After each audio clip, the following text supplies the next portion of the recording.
Graça e paz, irmãos. Vamos dar início ao nosso culto. Vamos estar orando. Esse culto está sendo dirigido pelo Conselho de Missões.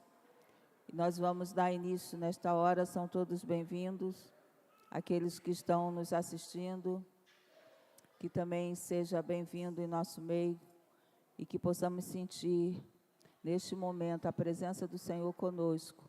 E que possamos dar a Ele o nosso culto, o nosso serviço. Amém? Vamos orar? Senhor, nós te louvamos porque o Senhor nos permite mais uma vez virmos à Tua casa, lugar onde separamos para o louvor da Tua glória. Ó Deus, te pedimos que o Senhor aceite o nosso culto, o nosso louvor, a nossa adoração nesta noite. Que o Senhor nos ensine a estarmos na Tua presença, ó Deus, para Te cultuar de forma coletiva. Que o Senhor, Deus, estenda sobre nós a Tua mão. Que o Senhor esteja abençoando aqueles que entraram, Senhor, na Tua casa nesta noite, triste, ó Deus, desesperançosos.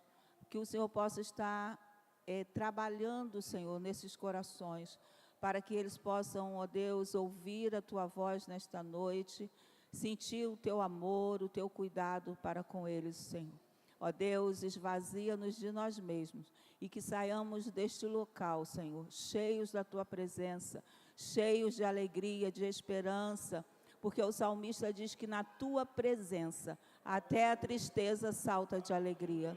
Por isso, ó Deus, nós confiamos na Tua palavra, crendo nela. Te pedimos que o Senhor supra, que o Senhor nos encha nesta noite, ó Pai. Seja com aqueles que estão a caminho, traga os guardados debaixo da Tua proteção. Senhor, que esta noite seja uma noite de salvação, que esta noite seja uma noite de reconciliação, que o Senhor traga esperança, aquele coração mais triste, mais aflito que estiver nesta noite no nosso meio, porque sabemos que essa é a Tua vontade, Senhor, nos encher do Teu Santo Espírito. Por isso, Senhor, eis-nos aqui. Faça a Tua vontade, Senhor. Nós Te damos toda a honra, toda a glória, todo o louvor, porque sabemos que só a Ti é devido. Em nome de Jesus que nós Te oramos. Amém. Nosso irmão Jean, ele estará louvando com salmos e hinos.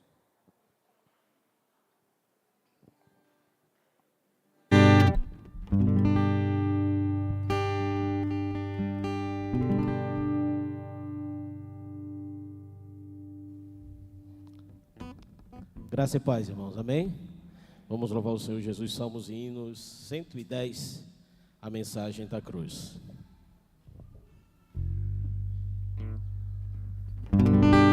No Calvário se ergueu uma cruz contra o céu, como emblema de afronta e de dor. Mas eu amo essa luz, foi ali que Jesus deu a vida por mim, pecador. Erga sua voz e cante. Sim, eu sempre amarei essa cruz, seu triunfo, meu gozo será, pois um dia em lugar de uma cruz, a coroa Jesus me dará.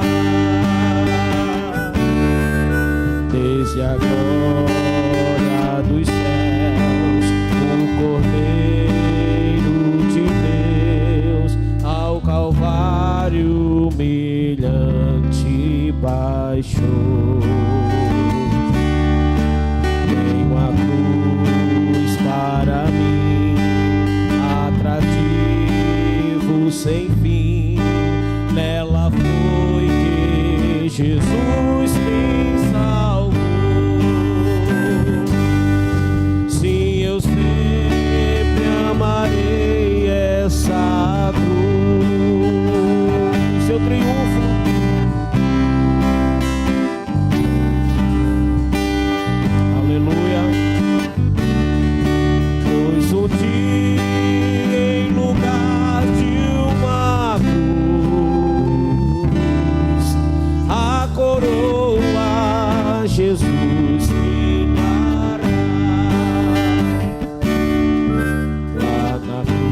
a igreja.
Que o Senhor continue nos abençoando.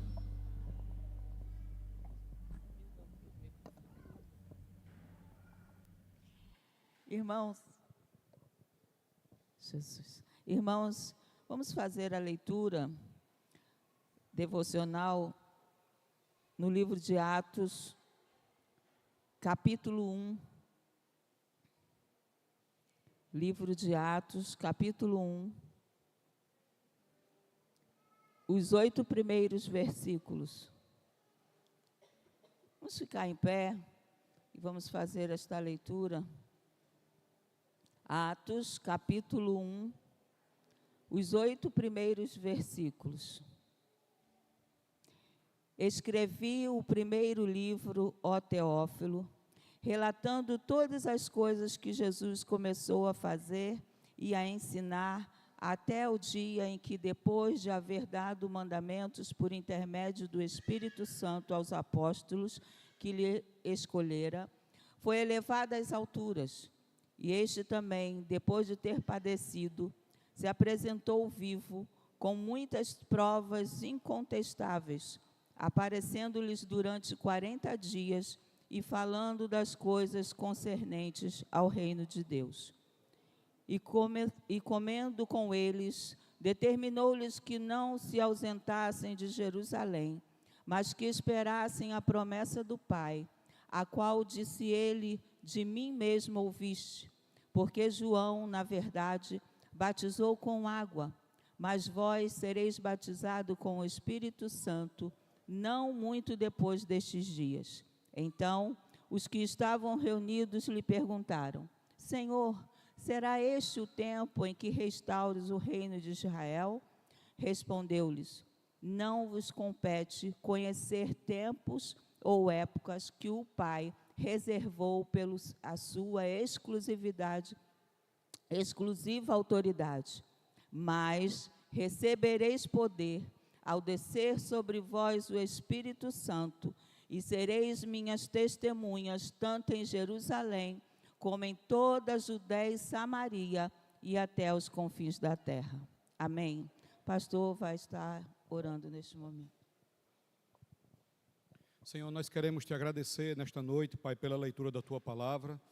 Muito obrigado, Senhor, porque assim como o Senhor falou para aquela igreja em Atos dos Apóstolos, hoje também nós recebemos a tua palavra, e que nós possamos, de verdade, Senhor, ao entender que o Senhor Jesus Cristo prometeu que do alto nós seríamos revestidos de poder e seríamos capacitados para sermos testemunhas, não só na nossa cidade local, a nossa Jerusalém, mas até os confins da terra. Eu te peço que essa missão que o teu Filho já deu para a tua igreja, e nós fazemos parte da tua igreja, que esta missão ela esteja sempre, Pai, cravada nos nossos corações, e que o Teu Espírito Santo nos mova para nós executarmos, Senhor.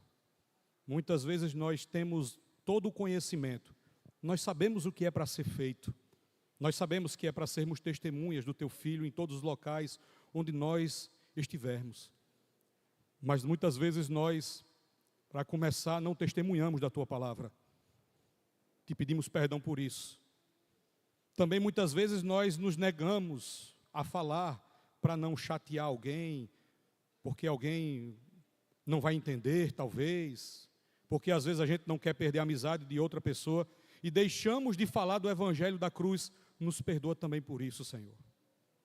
Mas hoje, Senhor, confrontados pela Tua palavra, que haja nesta noite perdão, baseado no arrependimento de pecados, Senhor, e que possamos sair daqui, pessoas com, mais uma vez, a exortação da missão de pregar o Evangelho a toda criatura dentro de nós, e que possamos realmente fazer a diferença no mundo em que nós vivemos. Estamos aqui nesse culto, Pai, te prestando adoração. Recebe a nossa gratidão, Senhor, e te agradecemos, porque mesmo sendo nós que estamos aqui para oferecer-te culto, o Senhor ainda tem misericórdia de nós e fala conosco. Muito obrigado, Senhor. O Senhor é o nosso Pai, e como um pai que ensina os seus filhos, sempre quer o melhor para os filhos, o Senhor continua a nos exortar. Então, meu Deus, eis-nos aqui. Continua, Pai, nos enchendo do Teu Espírito Santo, assim como aquela igreja primitiva, para nós fazermos aquilo que é para ser feito. Testemunhar do Evangelho da cruz de Cristo. É isso que nós te pedimos, Pai, nesta abertura de culto, em nome de Jesus. Amém. Permaneça de pé, irmãos. Vamos adorar o Senhor com segunda casa. Vamos estar louvando ao nosso Deus, porque Ele é digno de todo louvor, de toda adoração. Adore ao Senhor.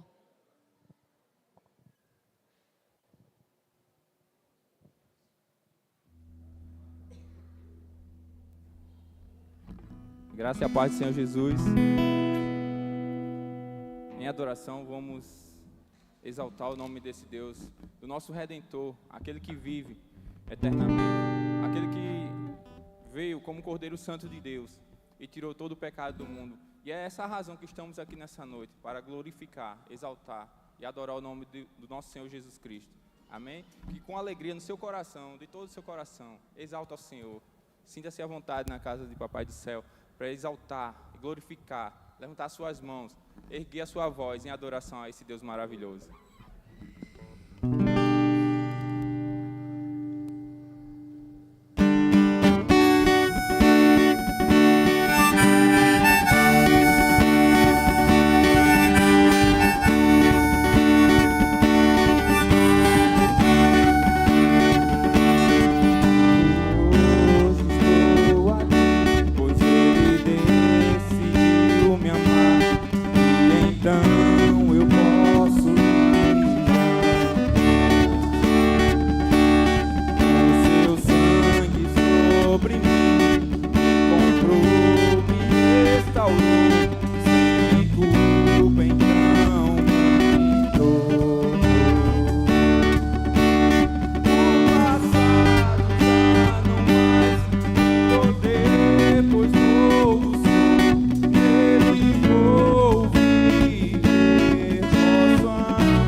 essa redenção, um menino nasceu, como um filho se nos deu. Ele veio ao mundo para que nós pudéssemos ter vida e vida em abundância, para que pudéssemos ter um futuro na glória do Papai do céu, junto com ele, junto com os anjos, e louvar, exaltar e cantar que ele é santo, e não há outro.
Declara isso ao Rei dos Senhores, ao Senhor dos Senhores.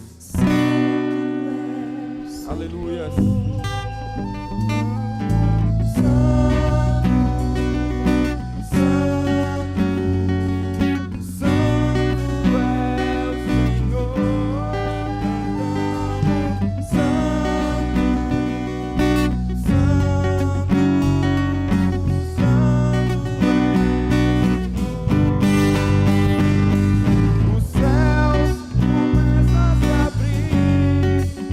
Toda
portões da Nova Jerusalém.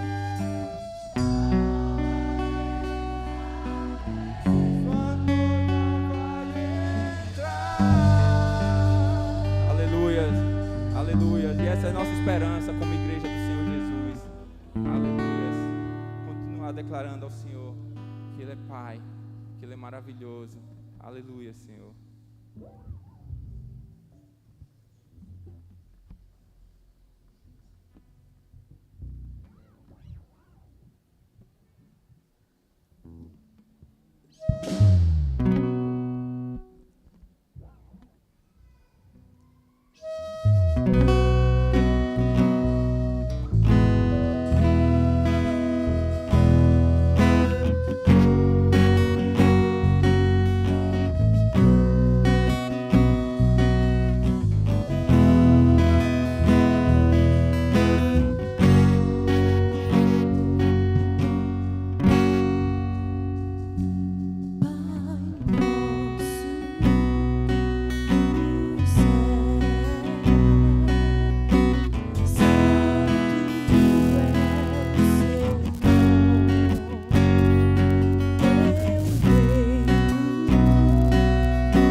feita a tua vontade, Pai, não a nossa, Deus. Em nome de Jesus, Pai amado, que a tua igreja estabeleça o teu reino, Senhor Deus.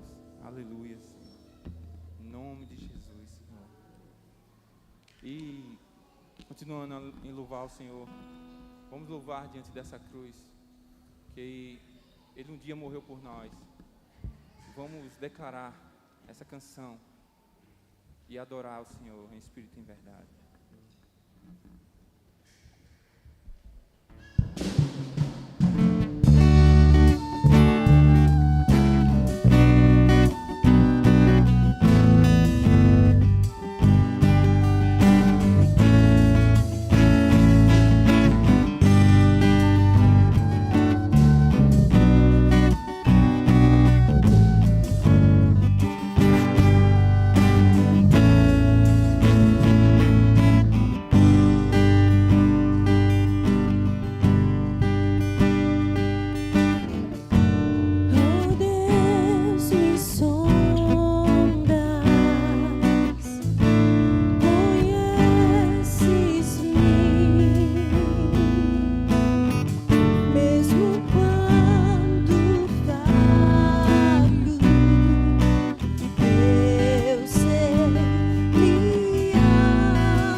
nada nos separará do amor de Cristo Jesus.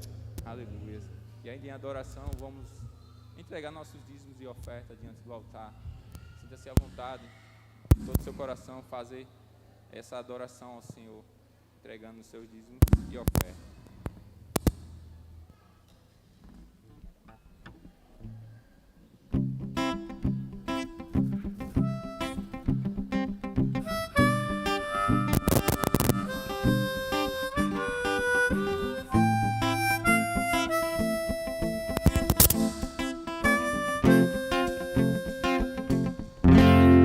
Eu olho para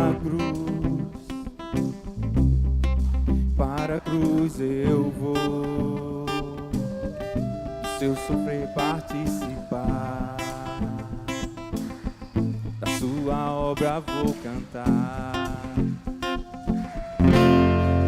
Meu Salvador na cruz mostrou o amor do Pai,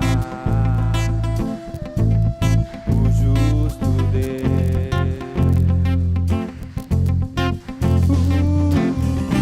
Pela cruz me chamou, gentilmente me atraiu e eu, sem palavras, me aproximo, quebrei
Senhor, nós te louvamos, bendizemos o teu nome, Senhor, por este momento de louvor. Deus, por estarmos aqui na tua casa, te adorando na beleza da tua santidade, Deus. Obrigado, Senhor, por tudo que tens feito, por tudo que vais fazer em nossas vidas. Obrigado pelos dízimos e ofertas aqui deixados diante do teu altar, Senhor, por cada coração quebrantado neste lugar, nessa noite, Paizinho amado. Aqueles que puderam vir, estar presente conosco, e aqueles que também não puderam por algum motivo, que o Senhor Deus esteja ao encontro dele, ali tomando conta, Paizinho amado. Toma conta da finança da tua igreja, Senhor. Toma conta, Deus, da finança de cada família aqui, de cada pessoa aqui, representante do lar, Senhor Deus. Em nome de Jesus, Paizinho amado, nós entregamos tudo em tuas mãos, Senhor. Seja feita a tua boa, perfeita e agradável vontade. Em nome de Jesus. Amém.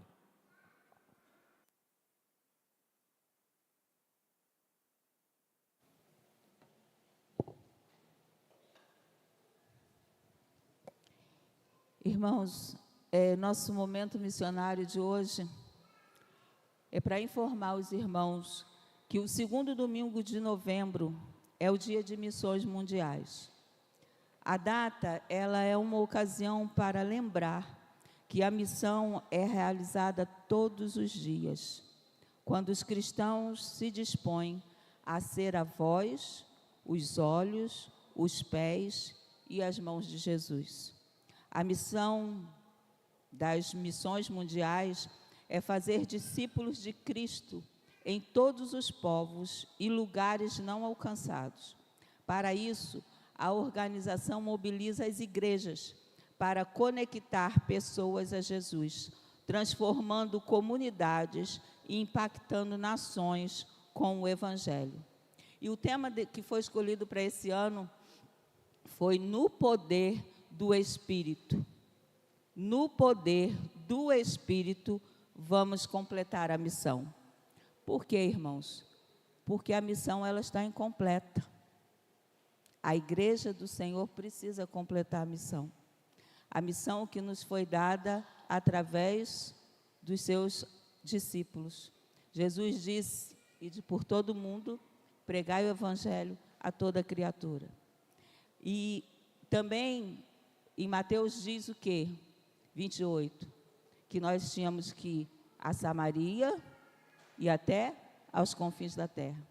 E às vezes nós só nos atentamos para Judéia e Samaria, né? E a gente esquece que a missão ela é completa. A gente, muitas das vezes, caímos num erro de, não, mas nós não temos que evangelizar as nações, não. Nós temos que evangelizar o nosso vizinho também. A missão é completa. A ordem de Jesus não foi só para eu evangelizar minha família, meus vizinhos, meu bairro, meu estado e meu país, não. Ele também mandou que eu fosse às nações. Que eu, igreja, fosse às nações. Por isso que tem esse dia para que as igrejas estejam relembrando a nossa missão, que é sair das quatro paredes. E louvado seja o nome do Senhor, porque a igreja local, ela tem se despertado, timidamente, mas louvado seja Deus, porque estamos nos despertando. E a nossa oração, ela precisa ser que estejamos cada dia avançando, saindo das quatro paredes e ganhando Samaria e os confins da terra. Então, que a nossa oração hoje seja essa: Senhor, desperta a tua igreja, para que a tua igreja ame fazer discípulos. O que é fazer discípulo, irmãos? É eu falar que Jesus morreu e ressuscitou para te salvar, para perdoar o teu pecado. E aquela pessoa que eu falei, ela vai passar essa mensagem para uma outra pessoa. Isso é fazer discípulo, é anunciar o Evangelho. Eu anuncio, passo, e aquela pessoa que eu passei, ela vai passar para outro. Nós precisamos nos multiplicar. Se a gente for ver aí as agências missionárias, se a gente for ver a estatística, é triste, porque a igreja, ela não avançou. ela ficou timidamente presa nas quatro paredes. E com isso, as outras seitas cresceram e se multiplicaram. A Europa é um exemplo disso. E por que será?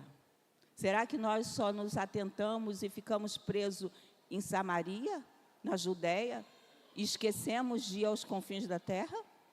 Esquecemos de anunciar? Quantos povos ainda não alcançados? A Bíblia ainda não foi traduzida nem um terço, ou um terço, se eu não me engano, para a língua própria. Muitas nações não têm acesso a nada, nada, na sua língua, da palavra de Deus. E as outras estão crescendo, crescendo. Porque a igreja, ela tem esquecido de anunciar às nações. E esse é o foco de missões mundiais. Que nós possamos fazer missões contribuindo, porque sem dinheiro não faz missões. Nós precisamos fazer missões com os nossos pés e precisamos fazer missões com os nossos joelhos. Sem essas três coisas não se faz missões. Então, que nós possamos estar nos despertando para fazer missões. Amém? E com isso, nós queremos convocar toda a igreja para no próximo dia 30 deste mês, estarmos indo até Sapé, para estarmos ali junto com os nossos irmãos de Sapé, anunciando o Evangelho de Cristo. Então, eu quero pedir encarecidamente os irmãos que têm esse desejo no coração de ir, que nos procure, para que nós possamos estar colocando seu nome no ônibus. Nós só conseguimos um micro-ônibus, e esse micro-ônibus, ele só cabe 28 pessoas.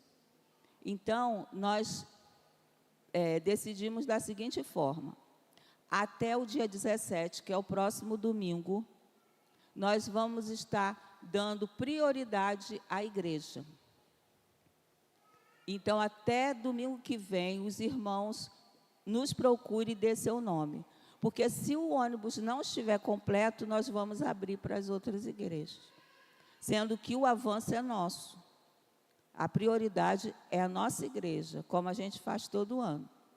Então, nós queremos que os irmãos nos procurem após o culto e durante toda a semana, para que nós possamos estar lotando esse ônibus.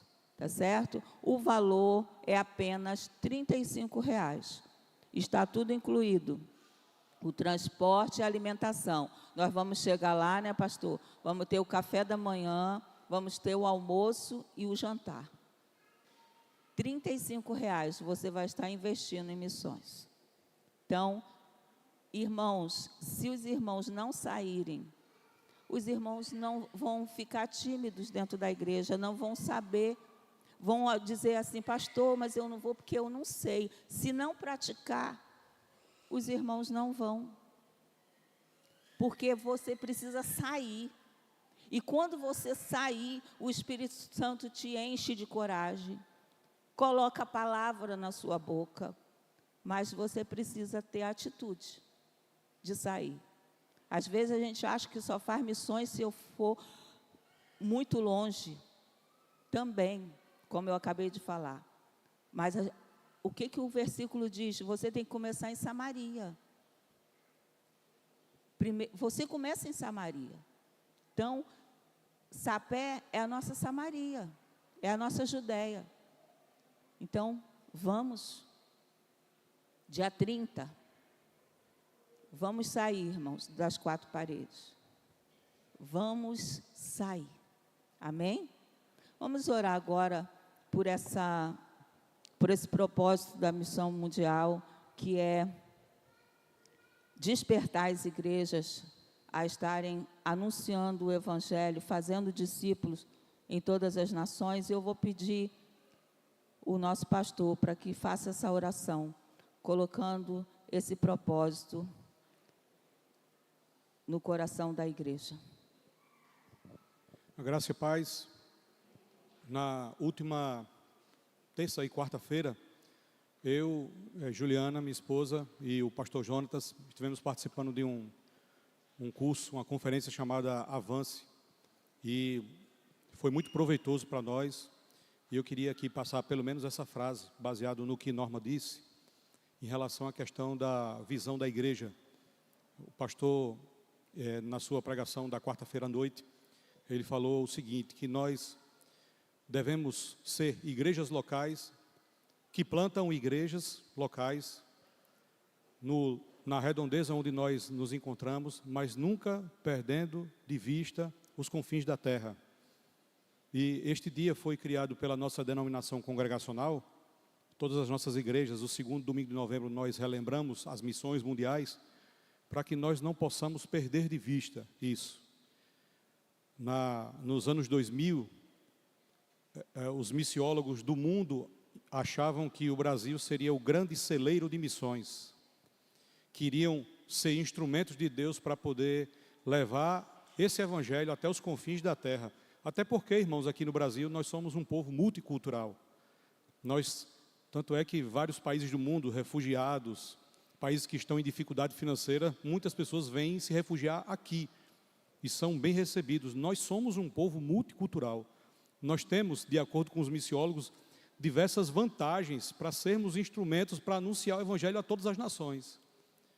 Mas é triste a gente constatar que isso foi a perspectiva dos anos 2000. Estamos em 2024 e a igreja brasileira já não é mais cogitada como este grande celeiro de missões. Por quê? Nós perdemos de vista a missão mundial. Vamos continuar plantando igrejas locais, sim, para a glória de Deus. Na nossa Jerusalém, que é a nossa cidade, na nossa Judéia e Samaria, vamos a Sapé, glória a Deus. Com as nossas contribuições, ajudamos, as contribuições que os irmãos dão, ajudam também a nossa Judéia e Samaria. Em Brejões, na Bahia, em Barreiras, na Bahia, em Sapé também, em Gado Bravo, aqui na Paraíba. As nossas contribuições ajudam, mas não podemos perder de vista os confins da terra. Mesmo sentado, curva a sua cabeça, e vamos orar, e na medida que eu oro, faça a sua oração pessoal. Se o Senhor talvez está te convocando para ser esse instrumento. Mas pastor, eu tenho o meu trabalho, eu tenho a minha família, eu tenho outros planos para a minha vida profissional. Eu não estou dizendo que você não deve fazer planos. Mas dentro desses planos, será que o Senhor não está te comissionando para ser essa bênção em outros países? Se apresente diante do Senhor. Pai, nós estamos aqui relembrando esta data do nosso calendário denominacional, Dia das Missões Mundiais. E nós queremos te pedir que realmente as missões até os confins da terra não possam sair, Senhor, da nossa visão. A começar, Pai, através da oração. Que nós não esqueçamos de orar por todos os países. Pelo nosso Brasil, é claro, mas também por outros. Que nunca tiveram nem a oportunidade, Senhor, de ter um versículo sequer traduzido na sua língua materna. Hoje nós temos no português diversas versões. Mas existem algumas tribos, alguns dialetos que não têm um versículo sequer. Meu Deus, nós precisamos fazer alguma coisa. Existem até alguns corações disponíveis, Pai, mas faltam recursos para enviar esses irmãos, essas irmãs, para ir para esses países, essas localidades longínquas, para traduzir a Tua palavra, para evangelizar, anunciar o Evangelho da cruz. Nos mobiliza como mantenedores também, Senhor. Mas não só na oração e na manutenção. Se o Senhor, de alguma maneira, está despertando alguém aqui da nossa igreja congregacional em Mangabeira, para ser este instrumento, para anunciar o Evangelho, Pai, até os confins da terra, nos usa como igreja para isso, para sustentá-los, segurar as cordas, e para investir nesse irmão, nessa irmã, e assim também, Senhor, termos a missão mundial como participante da agenda da nossa igreja local. É assim que nós te pedimos no nome santo do teu Filho. Amém.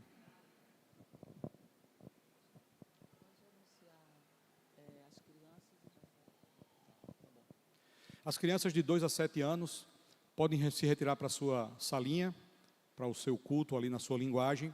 E eu quero convidar o professor Rafael, que estará trazendo a mensagem do Senhor nesta noite, e que estejamos atentos para ouvir aquilo que o Senhor tem para os nossos corações. Amém?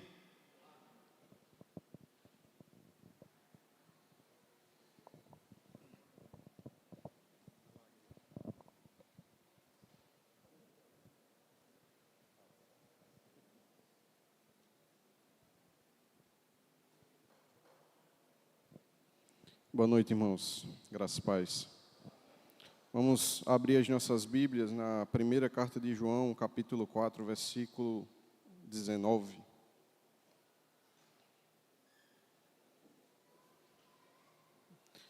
De início, nós vamos fazer a leitura do 19 ao 21, mas a exposição é do versículo 7 ao versículo 21. 1 de João 4, 19.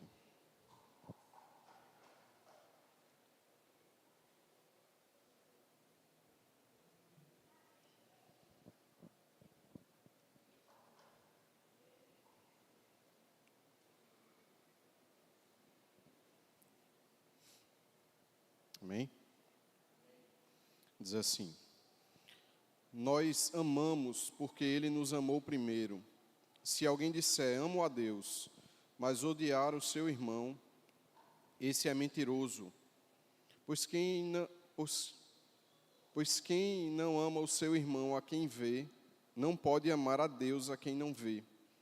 E o mandamento que dele temos é este: quem ama a Deus, que ame também o seu irmão. Amém? Vamos orar. Pai, nos ajuda nesse momento a sermos fiéis na exposição da Tua Palavra, para que a Tua voz se ouça, Pai. Nós somos dependentes do Senhor, que Teu Espírito fale aos nossos corações, que sejamos exortados, confrontados, confortados e que possamos crescer na graça e no conhecimento e nos tornarmos mais parecidos com Jesus a partir da reflexão dessa mensagem, Pai, para a Tua glória, em nome de Jesus. Amém. Nós chegamos à 11ª mensagem dessa série em 1 de João. E pensando nesse texto, eu comecei a considerar como é curioso, né? A gente pensar em certas particularidades desse mundo que Deus criou, da forma que Ele criou, né? Por exemplo, cada pessoa carrega uma marca única. Nos bilhões e bilhões de pessoas que já existiram, a gente não tem nem ideia, né, desde que o mundo existe. Todas as pessoas têm uma marca única, né, que é impossível de se copiar.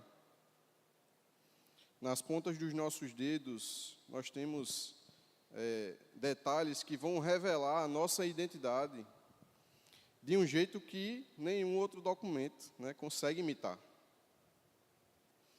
E desde que a ciência ela descobriu como são importantes as impressões digitais, né, lá no final do século XIX, né, essas marcas elas se tornaram, de certa forma, essenciais, né, e hoje a gente usa as impressões digitais, para provar quem a gente é de forma exclusiva, de forma única, de forma segura.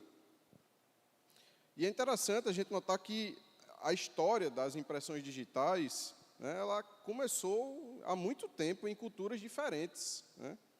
A gente acha que é uma coisa bem moderna, mas os povos antigos, os babilônios, né, os chineses, eles já utilizavam as marcas dos dedos em documentos há muitos anos, né, antes de Cristo, há 4.000 anos atrás. Então, mais ou menos 2.000 anos antes de Cristo, os babilônios eles já deixavam suas impressões digitais em pedras de argila, que era como se fossem contratos. né, para dar, de certa forma, autenticidade àquele documento em argila, mas era um documento. Né. Na China antiga, ainda antes de Cristo, 300 antes de Cristo, as impressões elas também eram usadas, né, como um tipo de selo, como um tipo de assinatura, assim como a gente usa hoje. Né. E ainda que esses povos, eles, logicamente, não tivessem o conhecimento que a gente tem hoje sobre as impressões, que são, de fato, exclusivas, né, cada um tem a sua, eles já consideravam essas marcas como tendo um valor, né, um valor importante. Né. Mas foi somente em 1892 que Sir Francis Galton, um cientista britânico, ele provou que cada impressão digital ela é única. Né. Cada pessoa tem uma impressão digital única que é imutável, né? Você vai permanecer até o fim da sua vida com aquela impressão. Tem gente que perde porque usa produto químico, né? Mas tirando essas exceções, a sua impressão vai ser única do começo ao fim da sua vida. E do mesmo jeito que essas impressões, né, as digitais, se tornam uma assinatura biológica definitiva, né, que é impossível de se falsificar e que ela nos acompanha, né, até o último dia da nossa vida, né, e hoje elas se tornaram algo que está em todo canto. Né. A gente desbloqueia o nosso celular muitas vezes com impressão digital. Ou a gente acessa um prédio com impressão digital ou assina um documento. Né? Nas eleições, a gente vai lá e coloca a nossa impressão digital para liberar a urna para a gente votar. Né? E, quando a gente coloca o dedo lá naquele sensor, a gente está provando que aquela pessoa realmente somos nós. Né? É uma marca única. E onde quer que elas estejam registradas, elas vão identificar a pessoa que porta aquela impressão. Agora, assim como as digitais físicas, né, elas identificam uma pessoa, existem características que identificam os filhos da luz. E em 1 de João capítulo 4, o apóstolo João ele vai nos falar de digitais que marcam, que identificam os filhos de Deus. Né? Na verdade, o grande propósito de toda essa carta, e não apenas o capítulo 4, ele é exortar os cristãos, né, a examinarem a si mesmos. O propósito da carta, no fim das contas, é isso. É João exortando os crentes para que eles façam uma autoanálise para saber se, de fato, eles são seguidores de Cristo. Né? Eles devem se examinar, né, e observar se eles têm as digitais, se eles têm essa identidade, se ele tem essas marcas que os identificam como filhos da luz. E no início do capítulo 4, a gente viu no sermão anterior, a gente viu que um verdadeiro filho da luz, né, ele deve se examinar quanto à doutrina. Então, você é filho da luz, então você tem uma identidade doutrinária, que foi o que a missionária Juliana tratou. Que identidade é essa? Você crê que Jesus Cristo é o Filho de Deus, que veio em carne, ele encarnou, sendo plenamente humano, plenamente divino, e é por meio dele que o amor de Deus se revela a nós, e ele é o fundamento, o firme fundamento da nossa fé. Isso é uma identificação doutrinária que está presente no início do capítulo. Mas, além disso, nós temos também o que alguns teólogos chamam de identificação social. Né? Essa digital que nos identifica, né? Além dessa digital doutrinária, nós temos uma digital social, essa marca que é o amor. Né? E esse é o tema que João se propõe a enfatizar a partir do versículo 7. Né? Lógico, esse tema não é novidade, a gente já viu alguns sermões sobre o tema do amor, mas há uma ênfase maior nessa seção que a gente está vendo aqui, né, a partir do versículo 7, é a parte mais intensa da carta em que ele trata sobre o tema do amor. Veja que a palavra amor, só nesses 15 versículos que a gente leu aqui, aparece em média 27 vezes, né? A palavra amor, suas variações, né? Amar, amo, ame, ela aparece cerca de 27 vezes. Então há uma ênfase, a principal ênfase nesse tema, na carta toda, está aqui, nesses versos. E quando a gente mergulha, né, nessa passagem tão rica sobre amor, a gente vê que João ele deseja que a gente compreenda o real significado dessa nossa identidade, né, que é definida por esse amor de Deus. Veja, ele não está aqui apenas repetindo um tema que ele já tratou, né, mas ele está guiando a gente para que a gente tenha uma compreensão mais profunda do que é de fato ser filho de Deus. E se a gente é filho de Deus, se a gente é filho da luz, então o amor de Deus não é algo simplesmente que a gente vai receber de forma passiva. Nós vamos aprofundar isso no decorrer da mensagem, mas é algo que nos transforma, é algo que nos molda, é algo que nos impulsiona e nos leva a viver de acordo com esse amor em relação ao mundo, em relação aos outros.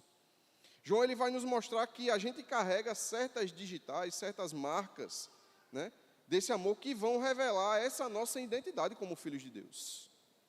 E essas marcas confirmam essa nossa comunhão que a gente tem com Deus, que é uma evidência visível, né, de que nós estamos nele, nós estamos em Cristo. Agora, que a gente entender, né, esse conceito das digitais, né, que são essas marcas únicas, a gente vai agora explorar qual é a primeira marca, né, que nos define como filhos de Deus, que é a marca que diz que nós somos objetos do amor de Deus. Tá? Antes de qualquer coisa, a gente precisa reconhecer que nós fomos amados, primeiramente por Ele, e que essa é a base de tudo. Essa é a base da nossa identidade. Então, nós vamos ver 4 marcas. A primeira marca é: os filhos da luz são objetos do amor de Deus. Vá para o versículo 9 e o versículo 10. Tá? Não vamos começar do 7, vamos para o 9.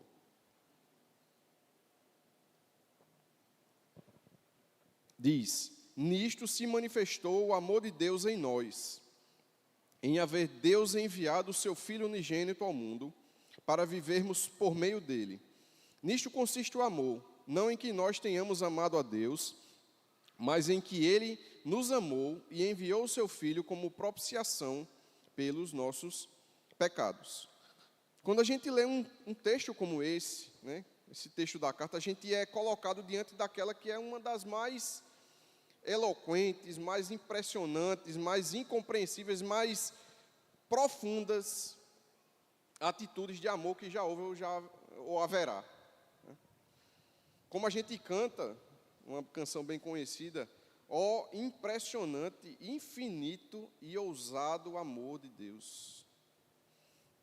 Esse amor ele se manifesta de forma clara, de forma poderosa, de forma impressionante, quando Deus envia o seu Filho ao mundo para que nós pudéssemos viver por meio dele.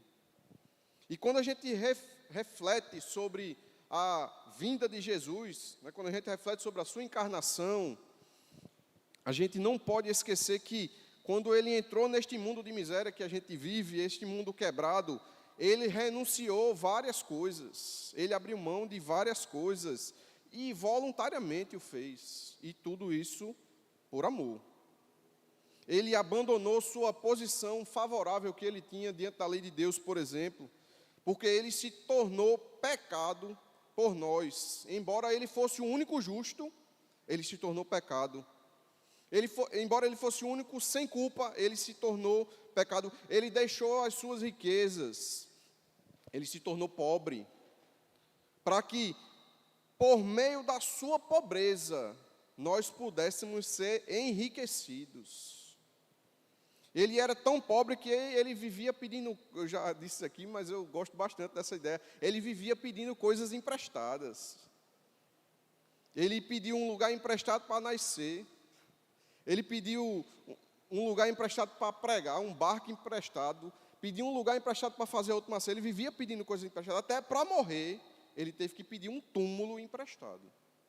O dono de tudo, ele se tornou pobre para que nós pudéssemos ser enriquecidos. E além disso, ele assumiu sobre si a nossa culpa e o peso de toda a dívida que nós tínhamos com Deus por conta dos nossos pecados. Uma dívida que jamais nós poderíamos pagar por conta própria. Ele carregou o peso, o fardo mais pesado, que ninguém poderia suportar, que eram as nossas iniquidades e a nossa punição que nos era devida. Ele renunciou, além disso, o livre exercício da sua autoridade. Ele assumiu a forma de servo. Ele assumiu a condição de servo e se submeteu sempre à vontade do Pai. Ele abriu mão da sua glória celestial que ele tinha na eternidade com o Pai. E ele veio a esse mundo quebrado. E neste mundo ele foi desprezado e o mais rejeitado dos homens. E o mais incrível é que ele suportou tudo isso. E no fim, ele mesmo declara que tudo valeu a pena.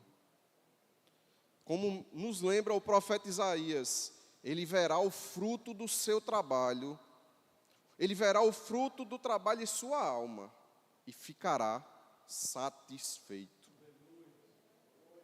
Que amor é esse, meus irmãos? Que amor é esse?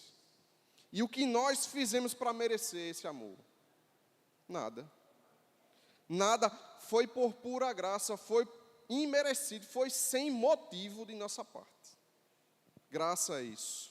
Nós não o amávamos. Nós éramos seus inimigos, nós éramos filhos da ira. Nós fazíamos aquilo que ele reprova, nós fazíamos aquilo que ele odeia. Como diz João, nisto consiste o amor. Não em que nós tenhamos amado a Deus, mas em que ele nos amou e enviou o seu Filho como propiciação pelos nossos pecados. Não em que nós tenhamos amado a Deus, mas em que ele nos amou. E aqui, nessa parte, aparece um dos conceitos mais belos da teologia cristã, ainda que seja uma palavra que muita gente, fica meio sem compreender, mas é um dos conceitos mais belos, que é o conceito e a palavra chamada propiciação. E, simplificando, propiciação é esse termo da teologia cristã que se refere ao ato de aplacar, de apaziguar ou de satisfazer a justiça de Deus, a justiça que ele tem de cumprir contra os pecadores por meio de um sacrifício. Então, a ideia de propiciação é isso. Deus está irado, contra o pecador, e a sua ira precisa ser apaziguada. Ela precisa ser desviada, ela precisa ser satisfeita. Daí vem a ideia de propiciação, isso é, tornar propício, tornar favorável. E é por meio de um sacrifício que essa ira é apaziguada. Deus se torna propício ao pecador, ele se torna favorável, de modo que o pecador e Deus podem ser reconciliados. Isso é propiciação. É um conceito que aparece muito no Novo Testamento, mais presente no Novo Testamento, aparece muito também no Antigo Testamento, ainda que com ênfases distintas, mas não é exclusivo do cristianismo. A gente tem religiões da Mesopotâmia, do Egito Antigo, do mundo religioso greco-romano, religiões da Ásia, culturas indígenas, culturas africanas e, logicamente, o próprio judaísmo. Todas essas religiões, essas culturas, têm seus próprios conceitos em torno de propiciação, em torno desse tema que é propiciação. Mas é importante que a gente compreenda que existem algumas distinções entre o conceito de propiciação para essas outras religiões, todas essas religiões, e o conceito cristão de propiciação. Existem várias distinções, mas duas são mais centrais. O que diferencia todas essas religiões da visão cristã de propiciação, basicamente, são duas coisas. Primeiro, no cristianismo, Deus toma a iniciativa.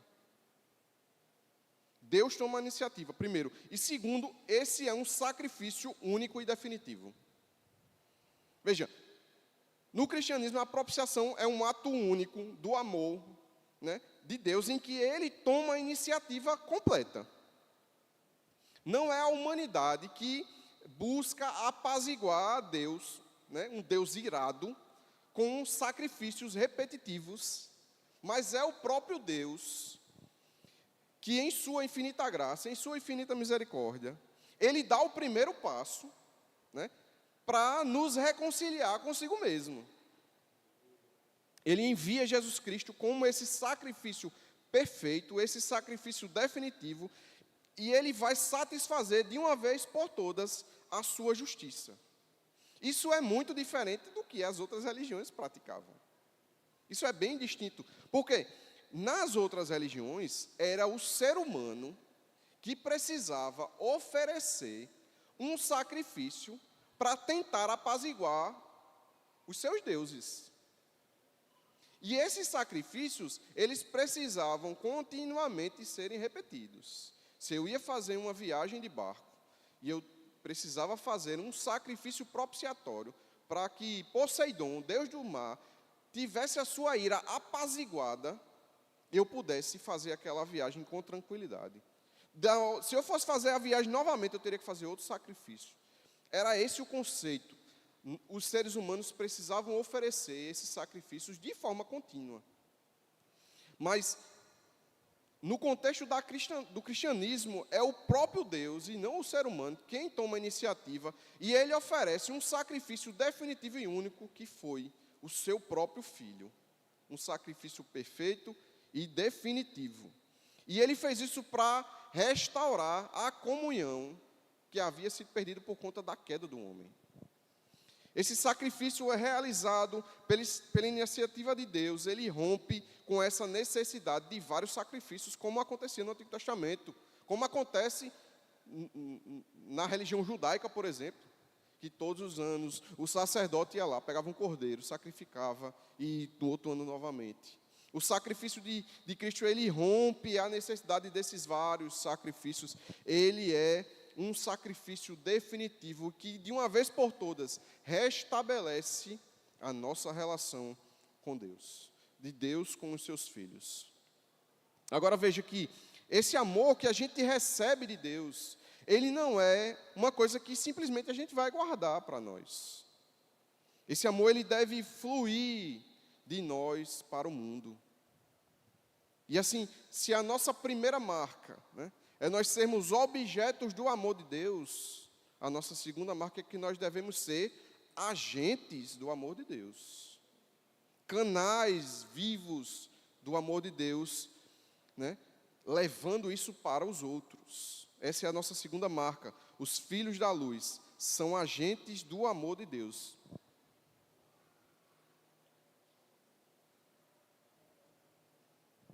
Veja, versos 7 e 8 e 11 e 12. Amados, amemo-nos uns aos outros, porque o amor procede de Deus, e todo aquele que ama é nascido de Deus e conhece a Deus. Quem não ama não conhece a Deus, pois Deus é amor. Versículo 11. Amados, se Deus nos amou de tal maneira, nós também devemos amar uns aos outros. Nunca ninguém viu Deus. Se amarmos uns aos outros, Deus permanece em nós e o seu amor é em nós aperfeiçoado.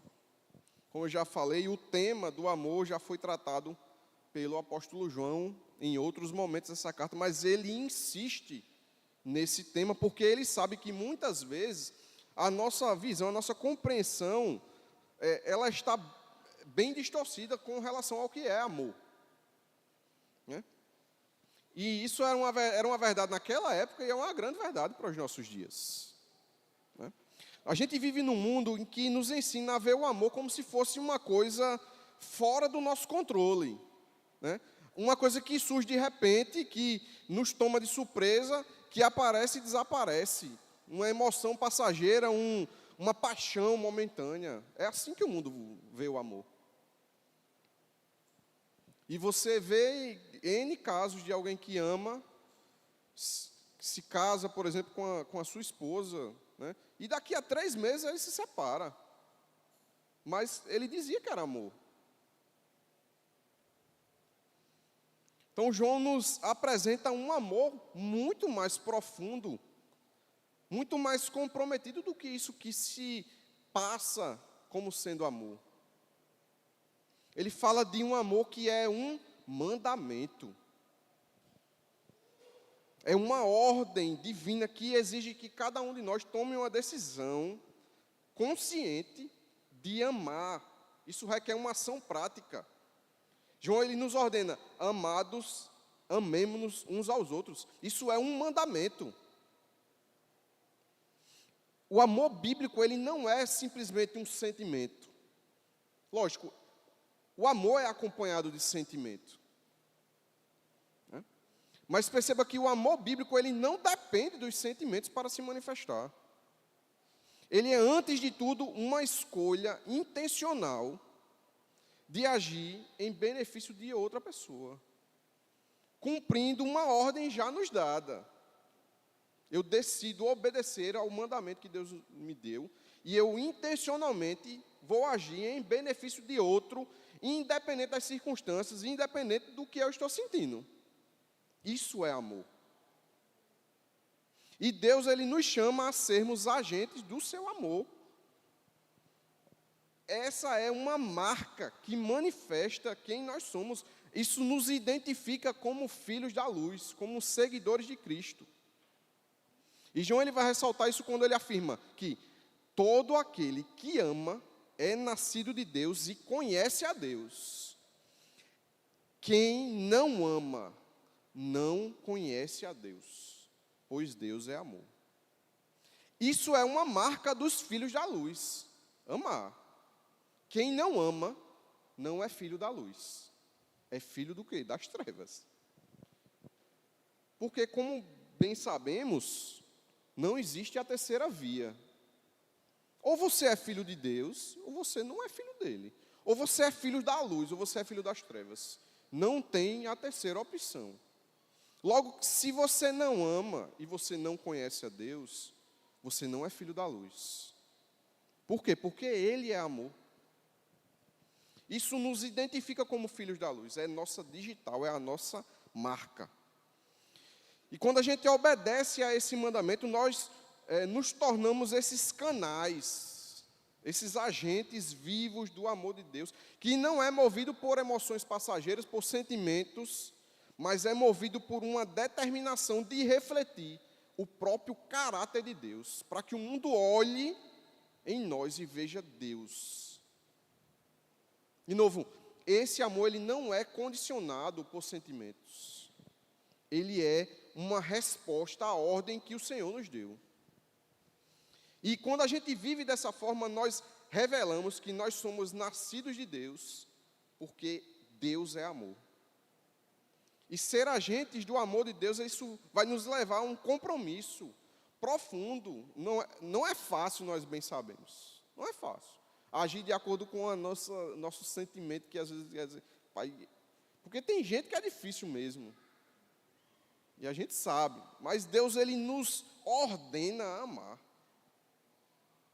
Porque amar quem é fácil é bom demais. Difícil é amar quem é difícil. Não é?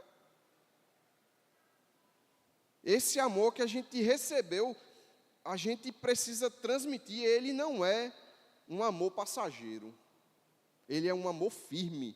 Ele é um amor constante. E é aqui que a gente encontra a nossa terceira marca. Os filhos da luz, eles são firmes no amor de Deus. E o que nos torna firmes nesse amor é a presença do Espírito Santo.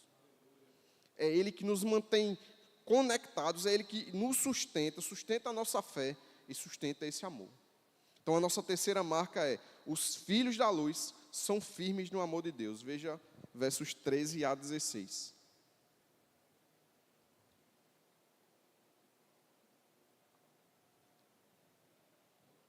Nisto conhecemos que permanecemos nele e que ele permanece em nós pelo fato de nos ter dado seu Espírito. E nós temos visto e damos testemunho de que o Pai enviou o seu Filho como Salvador do mundo. Aquele que confessar que Jesus é o Filho de Deus, Deus permanece nele e ele permanece em Deus. E nós conhecemos o amor e cremos neste amor que Deus tem por nós. Deus é amor e aquele que permanece no amor permanece em Deus e Deus permanece nele. O começo diz que nisto conhecemos que permanecemos nele, que ele permanece em nós, pelo fato de nos ter dado o seu Espírito.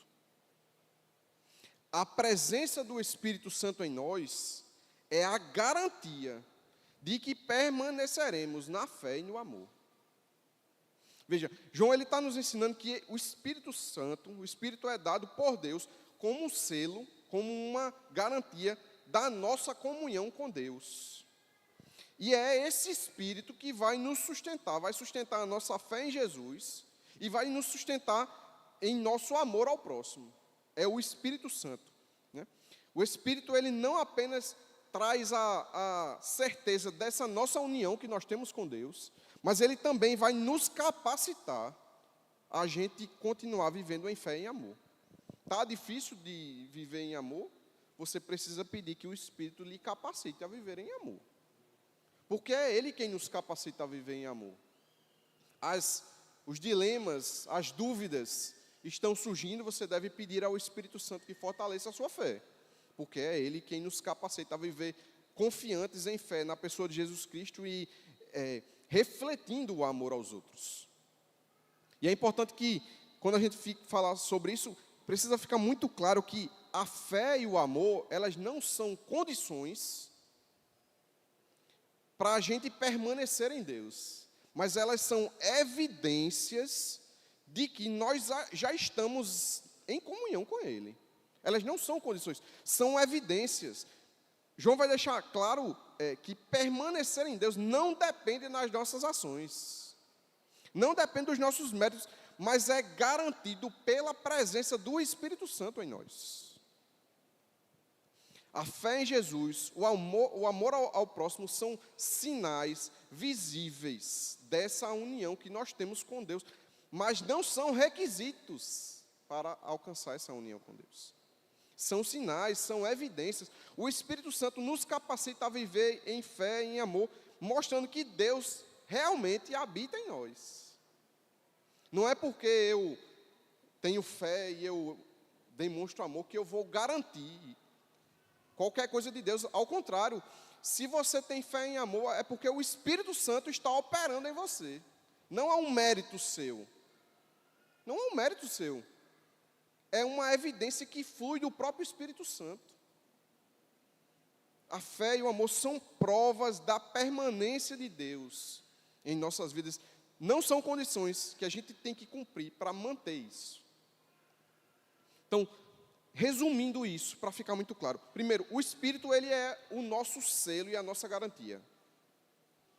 Ele é o penhor, né? O penhor que Deus colocou em nós, confirmando que a gente pertence a Ele.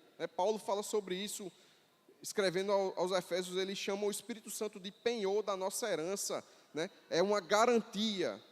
Ele é a prova de que essa nossa relação com Deus é uma relação legítima, é uma relação firme, é uma relação inquebrável. O Espírito Santo é uma garantia, é um penhor. Quando a gente tem o Espírito, a gente tem certeza de que essa nossa relação de comunhão com Deus, ela vai permanecer, pois o Espírito é essa marca viva em nós. Em segundo lugar, é o Espírito que nos capacita a permanecer na fé no Filho de Deus. Veja, João, ele vai nos ensinar aqui que quem confessa que Jesus é o Filho de Deus, ele permanece em Deus e Deus nele. Quem vai garantir que nós permaneceremos firmes nessa confiança, nessa fé, nessa confissão, não é outro, é o próprio Espírito que nos dá essa convicção, que nos fortalece, nos dá a certeza de que Jesus é o quê? É o Filho de Deus, é o nosso Salvador, que encarnou, sendo plenamente Deus e homem. É o Espírito quem nos sustenta firmes nessa doutrina. E além disso, o Espírito, ele nos capacita a permanecer no amor. João vai dizer que Deus é amor, e aquele que permanece no amor, permanece em Deus e Deus nele. Quem nos capacita a viver nesse amor é o Espírito. Repito, esse amor não é simplesmente uma emoção, é uma disposição prática, é algo prático, né? Para que a gente faça o bem ao outro e assim a gente reflita o amor de Deus. É o Espírito Santo, que é o Espírito de amor, que vai nos ajudar a expressar esse amor verdadeiro, que é o amor de Deus, para que a gente possa viver em bondade e em compaixão, ainda que os nossos sentimentos queiram nos levar para o outro lado, como muitas vezes acontece. Mas é o Espírito que ele que realiza essa obra em nós e vai nos impulsionar para o lado certo, vai nos impulsionar a fazer, ainda que a gente lá no fundo queira fazer o contrário. O Espírito ele nos é dado como um tipo de âncora, né, da nossa fé, desse nosso amor. Ele é o selo, né, que nos confirma, é o sustento que nos mantém, é o sustento que mantém a nossa fé, preserva a nossa fé em Jesus Cristo. É essa força que vai nos impulsionar a amar assim como Deus requer de nós. E esse amor, quando ele é vivido em profundidade, sendo de fato sustentado pelo Espírito, né, ele não apenas vai nos firmar, mas ele também vai nos transformar. Ele também vai nos transformar. A gente é aperfeiçoado nesse amor. Quando de fato nós temos o Espírito Santo operando em nós, isso é aperfeiçoado, esse amor é aperfeiçoado, é um amor que nos dá confiança, é um amor que nos dá liberdade, é um amor que elimina o medo. E assim a gente chega à nossa quarta marca, que é que os filhos da luz, eles são aperfeiçoados no amor. Veja dos versos 17 ao 21.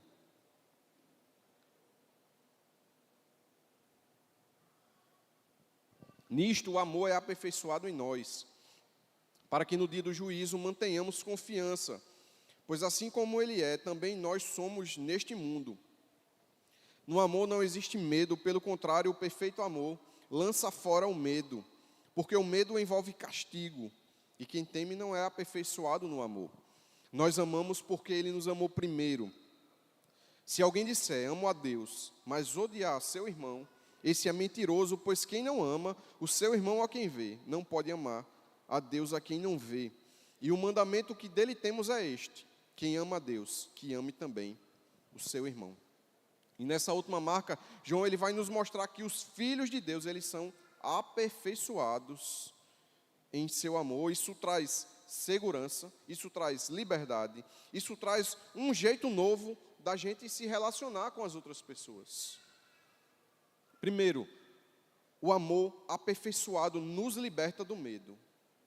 É isso que João diz. Ser aperfeiçoado nesse amor é viver em confiança. Confiança verdadeira, confiança plena.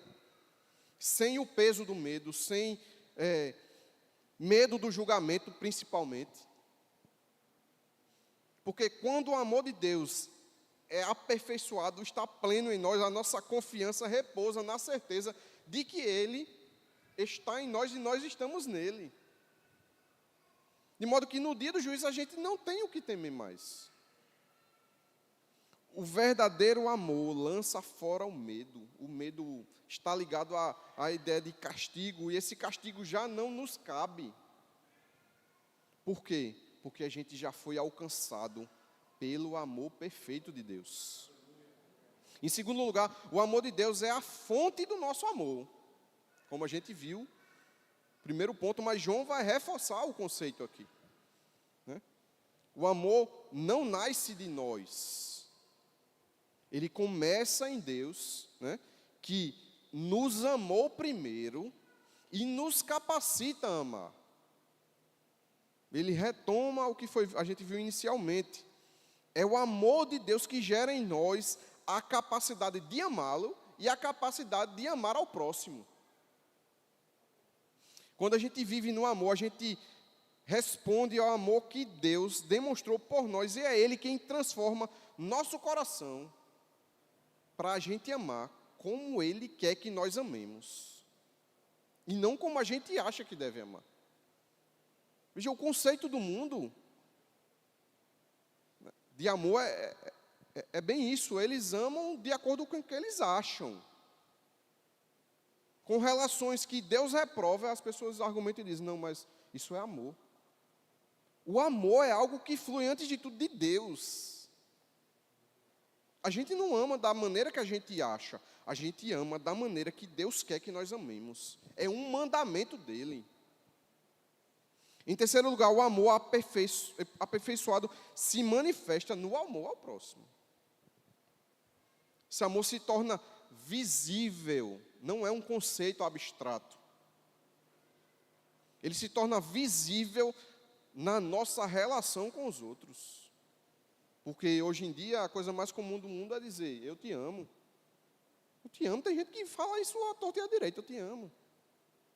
Mas o amor não é um conceito, não é uma frase, ele precisa ser evidenciado na prática. Porque a gente pode até dizer que ama a Deus, mas como o João coloca aqui, amar a Deus, no fim das contas, significa também amar ao nosso irmão. João ele é muito claro quando ele diz que a gente não pode afirmar que a gente ama a Deus e odiar o nosso irmão. O amor a Deus ele é comprovado, ele é atestado, ele é evidenciado em um amor concreto, real, prático, que nós exercemos com o outro. Quem é aperfeiçoado no amor, ele não vive apenas para si, mas ele vive para os outros. Ele está, assim, obedecendo ao mandamento de amar. Veja, isso não é uma imposição, mas é um privilégio. Nós somos privilegiados em cumprir o mandamento de Deus de amar ao outro. O amor de Deus em nós, ele nos aperfeiçoa, nos transforma. De uma maneira que, como a gente viu, amar não é uma opção. É um mandamento, e aquele que não ama, não é filho da luz. É um mandamento que ele nos deixou, como diz o versículo 21. E quando a gente obedece a esse mandamento, a gente experimenta a plenitude também do amor de Deus. Para que a gente possa experimentar a plenitude do amor de Deus, a gente precisa amar aos outros. Esse amor é o amor que nos liberta, é esse amor que nos dá confiança, é esse amor que nos transforma em agentes vivos de Deus, é esse amor quem revela a nossa verdadeira identidade. A identidade que nós temos, a marca que nós temos como quê? Como filhos da luz. Como o próprio João diz, não na sua carta, mas no Evangelho. O Evangelho de João, capítulo 13, versículo 35. Nisto todos conhecerão que vocês são meus discípulos, se tiverem amor uns com os outros. E eu vou concluir. Quando a gente olha para essas marcas, essas digitais, que identificam, que nos identificam como filhos da luz, a gente é levado a uma resposta prática, uma resposta transformadora. Viver o amor de Deus não é uma teoria, um conceito teológico abstrato. É a nossa identidade, é a nossa digital, é a nossa assinatura neste mundo. Eu vou concluir trazendo 4 aplicações para cada uma das marcas que a gente viu aqui, para que esse amor de Deus seja real e visível a cada dia nas nossas vidas. Primeiro, nós falamos que nós somos objetos do amor de Deus. E antes de qualquer coisa, nós somos aqueles a quem Deus depositou amor. E pensar nisso deve nos levar a refletir e a demonstrar uma profunda gratidão. Uma profunda gratidão, uma gratidão genuína. Porque nós éramos os piores, os mais indignos, os mais imerecedores. E Ele nos amou. e que isso possa nos levar a sermos gratos a Deus por tão grande salvação. Como diz o Catecismo de Heidelberg, que nós sejamos gratos por tão grande salvação. Nós vivemos em uma condição de miséria, de perdição, e nós somos salvos dessa condição. O Catecismo diz que nós sejamos gratos por tão grande salvação. Como são grandes os nossos pecados, como sou salvo dos nossos pecados, e como devo ser grato a Deus por tão grande salvação. Que a gente seja grato a Deus por esse amor imerecido, essa graça que nos alcançou, que nos transformou, esse amor que nos encontrou quando a gente não tinha nada a oferecer. Que Ele seja o combustível para a nossa vida diária, para o nosso dia a dia, para que a gente esteja alegre, ainda que no meio da tribulação, sabendo e lembrando que antes de tudo Ele nos ama. Em segundo lugar, nós falamos que nós somos agentes do amor de Deus. Nós fomos amados para amar. Esse amor não é para ficar guardado, é para fluir através de nós. A gente precisa pedir a Deus, pedir ao Espírito, que é Ele quem nos capacita, que nos dê oportunidades para demonstrar esse amor. E muitas vezes a oportunidade não vai ser no momento de facilidade, vai ser no momento de dificuldade. Para demonstrar o amor, muitas vezes Deus vai nos colocar em momentos de dificuldade, para que aí sim a gente demonstre o amor dele. Que a gente possa buscar a Deus, né? Porque a gente possa ser, como algumas canções dizem, as mãos e os pés de Cristo, que testificam, que testemunham que nós somos de fato cristãos. A gente possa servir aos outros, acolher, perdoar, amar aquelas pessoas que estão ao nosso redor. Que o amor de Deus ele seja uma ação prática da nossa parte, né? Para transformar esse mundo quebrado.